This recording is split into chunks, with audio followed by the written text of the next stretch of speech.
समाजाचं खरं दुखणं काय, समाज हा कोणत्या दिशेला निघालेला आहे, आपण खरंच वाट चुकलो का?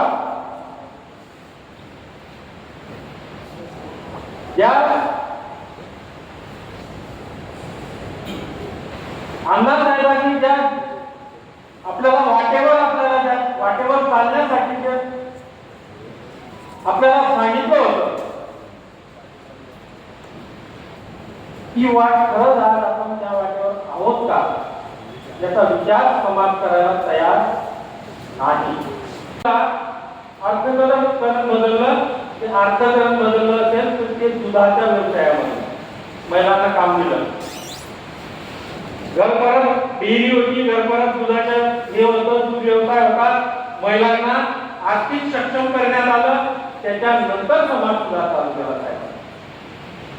विज्ञान जे असतं ते पुरुषाला जास्त असतं, म्हणून पुरुषाकडे घराची जबाबदारी, मुलांची जबाबदारी ही पुरुषाकडे सोपवलेली, महिलांकडे नाही.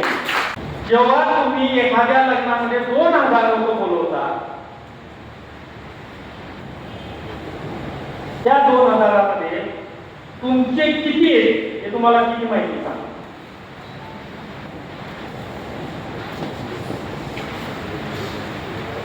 5 पण नाही सापडणार. 5 घडू द्या एखादी घटना, सकाळी लग्न आहे, दुपारी मंडप निघून गेला, सगळ्या गोष्टी घडल्या, झालं. महिलांचा सहभाग जोपर्यंत समाजाच्या रीतीमध्ये वाढत नाही तोपर्यंत समाजामध्ये परिवर्तन होणार नाही.